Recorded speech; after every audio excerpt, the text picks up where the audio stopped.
বন্ধুরা, এটা কোনো গল্প নয়, এটা আমার জীবনে ঘটে যাওয়া কিছু ঘটনা। আমার নাম কৌশানী, আমি বিবাহিত, বয়স ৩-২, আমি ২টি সন্তানের মা, একটি ছেলে ও একটি মেয়ে, আর এখন ৪ মাসের অন্তঃসত্ত্বা। আমার ফিগার এখনও যে কোনো ছেলের প্যান্ট ভিজিয়ে দেওয়ার জন্য যথেষ্ট। এই ঘটনাটি যখন ঘটে তখন আমার ১-৬ বছর বয়স। সাজসজ্জা আধুনিকতার মতোই, মিনিস্কার্ট পরতে ভালোবাসতাম, গায়ের রং একদম দুধে আলতা, লোকার জামা পরতাম যাতে একটু একটু ভাঁজ বোঝা যায়। ডাবের আকার খানিকটা বড় ছিল, বেশি বড় হওয়ার কারণে একটু ঝুলেও গিয়েছিল। বয়েজ অ্যান্ড গার্লস স্কুলে পড়তাম।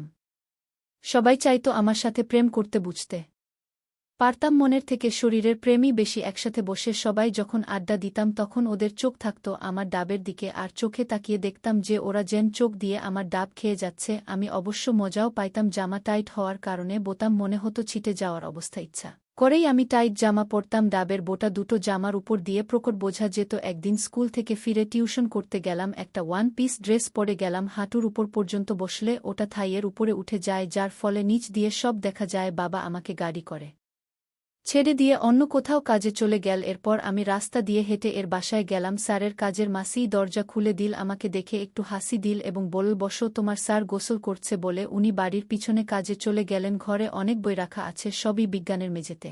ব্যাগটা রেখে বই বের করতে লাগলাম এবং পেছন থেকে স্যারের গলার আওয়াজ পেলাম, কিরে কৌশানী, আজ এত তাড়াতাড়ি কেন? ঘুরে তাকিয়ে দেখলাম স্যার শুধু একটি টাওয়াল পরে আছে। আমি বললাম, স্যার এমনিতেই, বিশেষ কোনো কারণ নেই। এরপর আমাকে বসতে বলে স্যার একটি শর্টস এবং একটি শার্ট নিয়ে পাশের রুমে চলে গেলেন।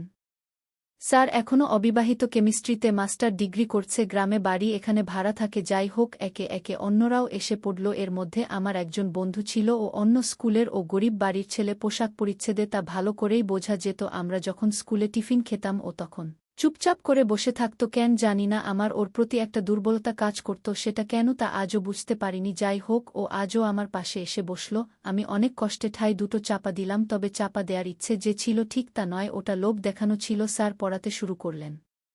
কিছুক্ষণ পর বিকাশ আমার কানের কাছে ওর মুখ এনে ফিসফিস করে বলল, কৌশানী, তোর জামার বোতামটা লাগা, সব দেখা যাচ্ছে। চোখটা নামিয়ে দেখলাম কথা সত্য। কখন যে জামার উপরে বোতামটা খুলে গেছে টেরি পাইনি। ডাবের ভাঁজটা স্পষ্ট বোঝা যাচ্ছে। তাড়াতাড়ি বোতামটা লাগিয়ে ওকে বললাম, থ্যাঙ্কস। পড়া শেষে বাবার আমাকে নিয়ে যাওয়ার কথা, কিন্তু তখনও বাবা আসেনি। যদিও বাড়ি খুব দূরে নয়, 10 মিনিট হাঁটলেই পৌঁছে যাব। বিকাশ আমার পাশেই দাঁড়িয়ে, আমি না যাওয়া পর্যন্ত ও কখনোই যায় না। আধা ঘন্টা হয়ে গেলেও বাবা আসলো না। এরপর বিকাশকে বললাম, চল তাহলে দুজন হেঁটেই যাই। এরপর হাঁটা শুরু করলাম। বিকাশ আমাকে প্রশ্ন করল, তুই এমন জামাকাপড় পরিস কেন? আমি ওকে বললাম, তোর কি এগুলো ভালো লাগে না? বল, ভালোই লাগে, কিন্তু অন্য ছেলেরা তোর দিকে যেভাবে তাকায় সেটা কিন্তু একটুও ভালো লাগে না। বিকাশ বলল, আজ তোর ওই দুটো সবাই দেখেছে। আমি বললাম, শুধু তো ভাঁজ দেখেছে, আর তুইও তো দেখেছিস, তোর কি ভালো লাগেনি? বিকাশ বলল, আমি দেখা আর ওরা দেখা এক নয়। ওরা তোর কে, কিন্তু আমি তো তোর বন্ধু। এরকমই কিছু কথাবার্তা বলতে বলতে আমরা এগোতে লাগলাম। সামনেই একটা গলি, বেশি বড় নয়, ওদিকের আলো এদিক থেকে ভালোভাবেই বোঝা যায়। গলিতে ঢুকে বিকাশ